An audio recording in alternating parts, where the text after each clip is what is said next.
Okay. Hey there. Well, our actual webinar didn't record due to some technical difficulties. We got like the first 30 seconds. So we're going to try to be emailing you guys like the Cliff Note versions with the recordings in case you missed it or in case you want to go back to some points. But Megan came up with a brilliant idea. Let's just record our Cliff Note versions this time. And by the second time around, like we should have this together correctly, right? Exactly. Exactly. We're adapting. We're adapting with the shifting market. So do you So want me to go first or you go yeah. first? Yeah. So you can start us off and I'll chime Okay. in whenever. So basically, our cliff notes were right now your listings that you have that maybe you were talking to the people or listed them back in April and May, they have such different expectations than today in October, right? All of their neighbors' homes were selling quickly. They thought theirs were too. And at least in the South Florida market, in June, it was like the faucet just like shut off, right? And a lot of times people do take 60 days to list their home. So now it's a lot of conversations with our sellers and trying to readjust expectations. But people, they have like long-term memory loss. They only remember like the last 2 years of the market and that everything is supposed to sell in a week or two, and that's it. So you need to be proactive in conversations, and that's what Megan will get into with that. But you need to make sure you're providing actual data on weekly updates via email of, hey, here's what's currently listed, here's what's pending in your price point of maybe 100,000 or 200,000, right? And you just need to keep talking to them. But one of the big things for me is affordability that I'm trying to get through to these sellers, because back in April, if we had, say, just a 3% interest rate on, say, a $500,000 home, your monthly mortgage payment was $2,100. But today at 7%, you're at $3,300 a month on your mortgage payment. So it's that affordability issue. Is your house worth $3,300 a month? Like, do you honestly think that your house is worth that? Because your neighbor's house, even though it's still sold for 500,000, those people are only paying a $2,100 a month mortgage payment. So we have such a comp issue right now, and it's a time versus money market. And right now, as sellers and as agents, we need time to adjust. We need time for the buyers to adjust to the new reality of the market. So asking people to be patient and making sure you're just constantly providing data to them and that you're not the bad guy. You're not in control of the market. You're the advisor. Yeah, that's really a really good point. Another piece that we talked about yesterday that I think is super important is just the communication of all of that. All that stuff that Erica just talked about is so important, right? And it's so important for us to get that information to our sellers. But if we don't have effective communication with them, it's not going to be able to come through clearly. And so the steps of communication for what we're going through right now are going to be number one, know your shift. So just know your market inside and out, know what is selling, know about price drops. Like Erica was saying, what we're using or what we traditionally use for comps is, 3 to 6 months back. And like Erica said, 3 to 6 months ago, that's not technically a comp because the affordability was so much different than it is now. So make sure you know and you're watching the trends of what are happening in your area so that you're able to communicate that effectively and you're able to pivot in conversations and come across like what you're talking about to build that trust with your customers. Absolutely. You also need to understand what it means to them and what the data means to your customers. So you're asking the right questions of them and you're listening to their response so that you can then take the data that you've just learned and help them understand it and help them understand how it can benefit them. And that's a lot, right? Like that's a lot to understand. So just start slow by getting to know your market. And then also remember, when you're talking to your customers, we're asking a ton of questions. We're listening, we're taking notes, and then we're putting those notes into a system, a CRM, if that's what you use, whatever your database is. It's going to be so important to have high quality notes on your customers, so that not only do you know what's going on, but then you can help remind them. There's a lot going on. They're hearing a lot of things. It can get confusing, and it is muddy out there, especially for And customers. Go ahead. Megan, I totally forgot, but that was such a good point that we had made on the actual webinar too. Like the notes of not interested or not wanting to buy right now, like those aren't sufficient notes. The notes need to be why. Why aren't they wanting to? Is it interest rates? Is it monthly payment? Is it they want to remodel? Is like find out the reasons why they no longer want to buy and ask them previously why they did want to buy, right? And detail those notes in your CRM, whether you use hashtags, like keywords, tags, however, every CRM set up differently. Because you may not have a solution today, but what if in 2 months these banks come out with a solution? You want to be the first person to go back to them with that solution, right? And you can't remember all these people's names off the top of your head. So those notes of the objections of our buyers right now are like super important to keep moving the business forward. Yeah, and that's a really good point. We are all, I would hope everyone who is listening to this is in it for the long game, right? Like we're not in it just to get the next sale. And this is how we're going to build those relationships, those solid relationships with customers, is by, when people aren't ready to go right now, by being able to follow up with them in the future, but follow up with them with value and quality follow up, not just like, hey, just checking in, like Erica said. So another piece of the communication is understanding communication styles and how people like to be communicated with. So, a lot of times people want to be texted. We had a nice chat about this yesterday. If somebody is wanting to be texted right now, I would just be making sure we're sending voice memos or video texts so that they can see all of you and hear you while you're communicating. It's not just that text going through wrong. But understanding how your customer likes to be communicated with, how often they like to be communicated with, understanding their communication style. We did a huge deep dive into the disc profiles in the spring, and we all really in our office here, and we all learned how each other likes to be communicated with and how we like to communicate, right? And so just having a general understanding of personality styles and personality types is going to really help you communicate more efficiently and effectively with your customers, especially while we're delivering, not the most fun information, considering what was happening 6 months ago to sellers. And then also on that, the last thing I would say is just remember that we're just talking about the market. It's not a good market. It's not a bad market, right? Because that is completely subjective. It's just what the market is doing right now. So try not to let your feelings of unease or discomfort come through to your customers if you should have them. And then, for example, like you're not going to call a buyer and be like, oh gosh, the rates, they went up again. Oh man.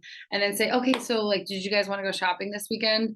That's obviously not like aligning with, message to market match there. So just making sure that when you're delivering that news, you're like, okay, so rates went up again. Now here's what your monthly payment would be. Is this something you're still interested in? And evaluating it that way to better serve your customers. And we had such two awesome people chime in yesterday and join our call, which were our preferred lenders. Mine was Rick Faders and yours is Steve Austin. And some of the stuff they shared, I took notes on what they were saying. They were talking about just getting a little bit creative and realizing that, everybody isn't just not going to want to buy or isn't just not approved right now. There's different programs like the 2-to-1 buy down, which gives you a lower interest rate your first 2 years. And then your third year, it goes to back to what the prevailing rate is at the time of the the lock-in. Yes. And one thing Rick shared about that was that there is actually the money that is used to do the buy down at the beginning is actually put in an escrow account. So something to remember is, should your customers end up selling with that after they use that loan in the next 2 years, they could possibly get a credit back. So just learning different intricacies like that. But the big thing he told me, or he got through to us, was, using the people who are experienced, know what they're doing, just like us right now.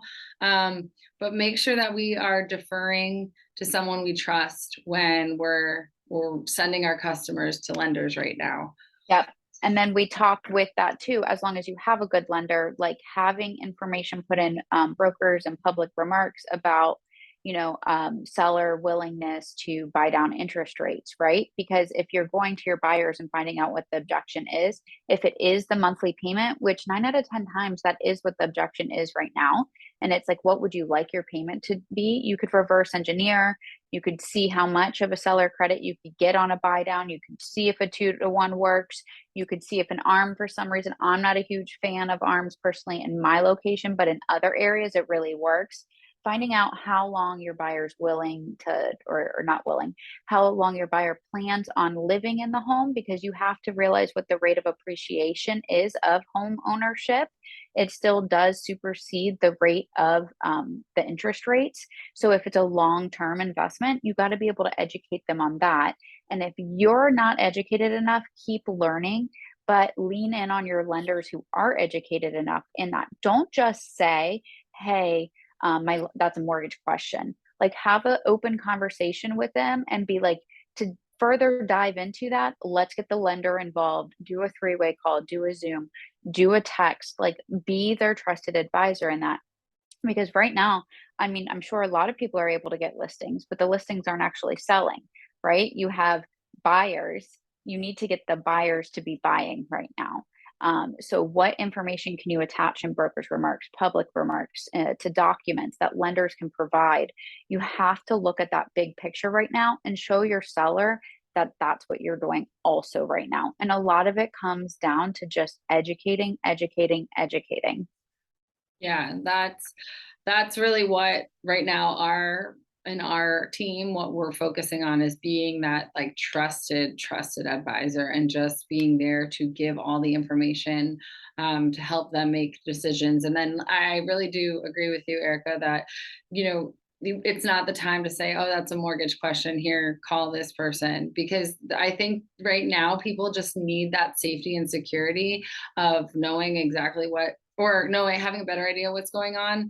And I think if you let anyone go right now, they're liable to find anyone who's telling them information. So making sure that you do that solid handoff. And also, when you're asking questions, that helps the lender too. So if you have a solid lender that you're working with, that you guys can communicate back and forth, it's just going to help the whole pre-approval and transaction process go Because smooth. if you know, like your buyer only wants to keep this house for 3 to 4 years, like an ARM honestly could work. Like they're not going to hold it for an investment property or something like that. Like it could work. You say, hey, I don't have a crystal ball, but if that's what you want to do, like this product could work. And the lender can take over on all of those options. But a lot of times buyers don't explain to the lenders like what their timeline, what their big picture looks like, right? And as agents, like you need to get it out of them, get the big picture out of them.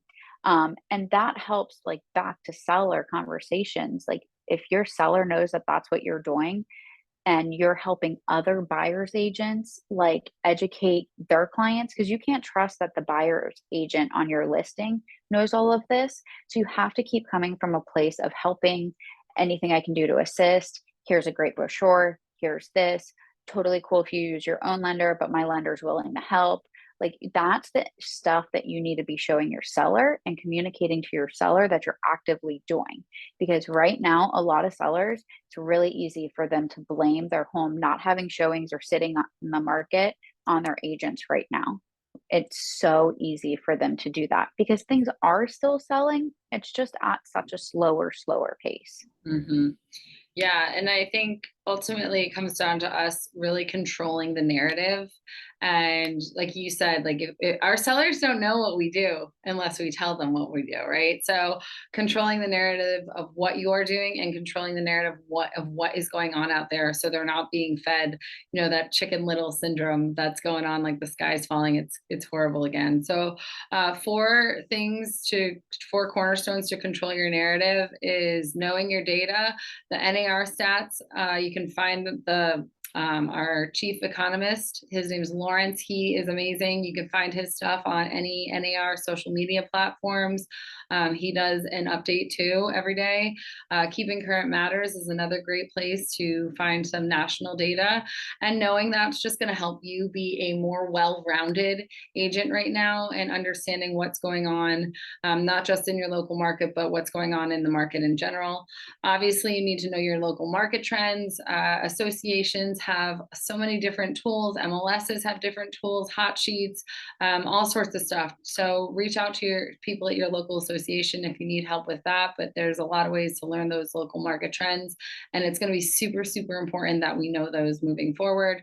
Another thing that you need to do is believe that it's still a good time to buy or sell.